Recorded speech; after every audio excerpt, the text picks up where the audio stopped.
Bagaimana cara kita menyambut yang nama malam nisfu Sya'ban?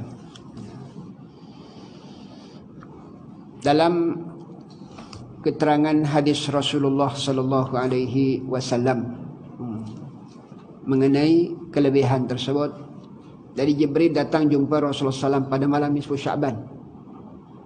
Muhammad, kata Jibril, Allah telah memuliakan kamu pada malam ini, malam nisfu Sya'ban. Malam nisfu Sya'ban adalah malam di antara malam yang paling besar, selepas malam Lailatul Qadar.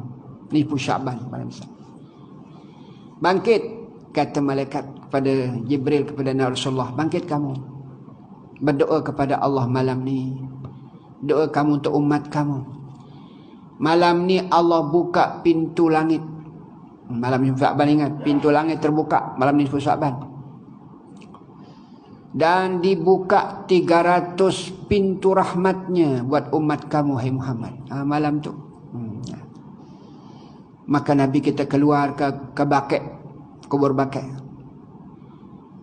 Sambil Nabi kita berdoa, sajadalaka sawadi wa aman bika fuadi wa hadiyati allati janaitu biha ala nafsi faghfir li dzambal azim.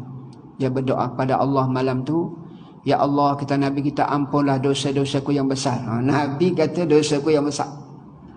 Faghfir li dzambal azim. Tiada yang boleh mengampun dosa melainkan Engkau, ya Allah. A'udzu afika. Dalam kita solat, kalau malam nisfu Sya'ban biasanya kita akan sambung dengan solat tasbih. Waktu kita sujud dalam solat tasbih, kita disuruh kita panjangkan doa kita. Dalam sujud tasbih tu, atau tengah malam kah kita sembayangnya, atau biasanya selepas maghrib sebelum kita baca tu sembayang tasbih, boleh. Kita kalau tak ada, nak baca Yasin macam kita lah. Faghfir li dzambal azim, ampun dosaku yang besar, tak ada yang boleh mengampun dosa melainkan Engkau, ya Allah. A'udzubika afir bi iqabik. Nabi kita waktu dia sujud tu, itu dibacanya a'udzu bi afwika min iqabik. Aku berlindung dengan keampunanmu daripada azabmu, ya Allah. Wa a'udzu bi ridhaka min sakhatik. Aku berlindung dengan ridhamu, ya Allah, daripada kemurkaanmu. Wa a'udzu bika minka, dan aku berlindung daripadamu dari segala sesuatu yang memudaratkan. La ablughu sana alaik. Aku tak mampu memujimu setinggi-tingginya. Artinya aku tak mampu, kadar yang kemampuanku saja boleh memujimu, ya Allah. Falakal hamdu hatta tarda.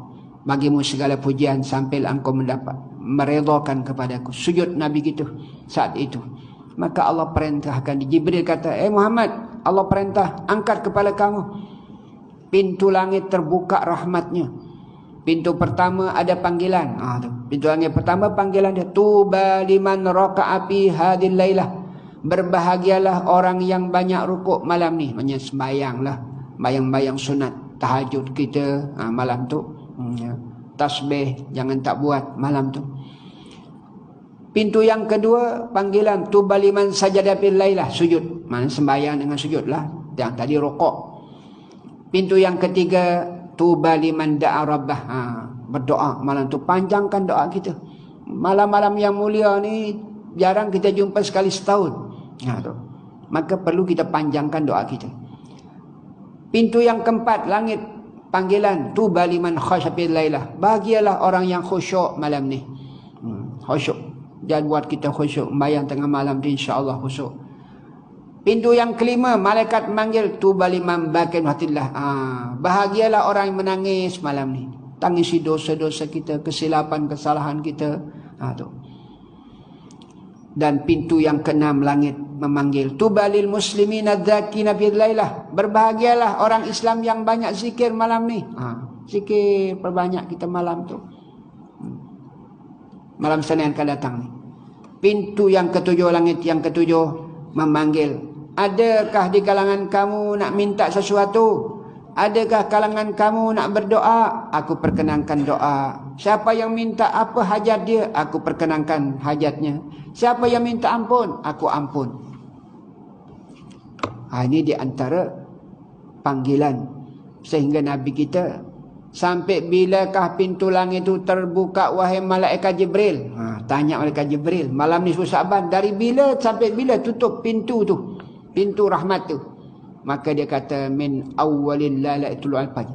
Dari awal maghrib tu tenggelam matahari sudah terbuka 300 rahmat tadi ni, pintu rahmat 300 terbuka dah dari malam nisfu Sya'ban, dari maghrib tu masuk sampailah ke waktu fajar subuh. Ingat, fajar subuh. Jadi panjang masa kita ni. Kalau balik lepas baca Yasin dan sebagainya, ada kenduri kah? Rehat dulu sekejap, nanti bangkit terus. Kalau bila kita mampu tak tidur malam tu, bagus. Yang sebagaimana saya ceritakan, ulama yang 9 saya jumpa umur dia masa itu 98 lebih umur dia. Tak boleh bangkit dah. Dia meninggal umur dia 115. Tak bangkit. Sampai ziarah nak balik. Nak baliklah ke sini ni. Masa itu. Kita minta izinlah bekas mufti yang terbesar di Mesir. Ulama besar lah. Lepas tu masuk-masuk saya ke tempat dia. Mohon maaf. Dia anakku, dia kata lambat saya buka pintu. Artinya anak dia lah. Dia ada anak perempuan saja. Buka pintu. Semalam saya tak tidur. Baru teringat, astagfirullah, semalam ni nisfu Sya'ban. Yang kita lena. Yang umur 99 ulama ni, semalam aku tak tidur. Anakku dia kata. Kat kanan, kat sebelah kanan dia tafsir Quran. Dia sambil mengarang. Umur 99 tahun. Malam nisfu Sya'ban tak tidur. Ibadat, zikir. Ya Allah. Ini. Kita belum lagi 99 umur. Muda lagi kita ni. Mudah-mudahanlah malam tu insya-Allah para jamaah kita isi dengan baik-baik malam nisfu Sya'ban. Jangan lalai. Lepas tu diperingat Nabi kita, iyyaka an taghfal. Kata Jibril, hai Muhammad, jangan lalai. Au tanam, jangan tidur, bagi tahu umat kamu jangan tidur pada malam tu. Ya Allah, Jibril peringat. Fa innaka karimun 'ala Allah. Kalau tak tidur malam tu, kamu termasuk orang yang mulia pada sisi Allah Subhanahu wa taala. Akhirnya Nabi kita malam tu sujud, panjang sujud sampai Sayyidah Aisyah heran. Awak ni Rasulullah ni dikira Nabi meninggal dunia. Sampai tahap itu Nabi kita, Sayyidah Aisyah, karena lama sangat sujud tak pernah berlaku. Tahu tak kamu malam ni, malam apa ni wahai Aisyah? Inilah dia malam nisfu Sya'ban. Siapa-siapa malam ni, Allah ampun dosa sebanyak mana kambing-kambing satu suku yang ada di Madinah itu punya kambing beribu-ribu. Begitulah maknanya Allah ampun umat Nabi Muhammad malam itu sebanyak bulu-bulu kambing tersebut. Siapa tapi yang malam itu berdoa kepada Allah Subhanahu wa ta'ala. Ini dia antara benda yang perlu nak ajak para jamaah malam tu, marilah kita isi dengan sebaik-baiknya. 3 cara kita mengisinya. Kata cucu Rasulullah SAW, ditanya cucu Nabi kita, bagaimana cara mengisi dia? Pertama, malam tu perbanyak selawat. Itu yang pertama. Perbanyak selawat, kerana Allah suruh kita memang dah. Yang kedua, perbanyak istighfar. Istighfar. Ada ulama mengatakan selawat malam tu 700. Selawat 700.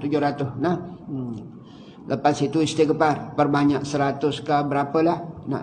Dan yang ketiga, malam itu cara kita mengisinya ialah dengan solat tahajudnya, dengan solat tasbihnya. Ni usaha kita boleh buat malam tu.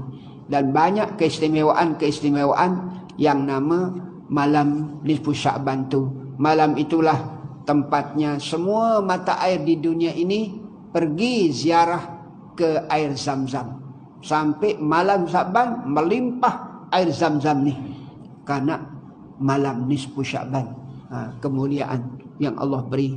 Jadi kita ni masih diberi kita oleh Allah panjang umur, berjumpa dengan nisfu Sya'ban. Mudah-mudahan kita boleh isi melebihi cara kita tahun-tahun yang lepas. Buat diri kita masing-masing lah kat rumah kita, bangkit baca Quran ke, zikir istighfarnya, selawatnya dan sebagainya. Mudah-mudahan itulah yang memberikan kita esok pada hari kiamat kelebihan dibandingkan dengan yang lain-lainnya.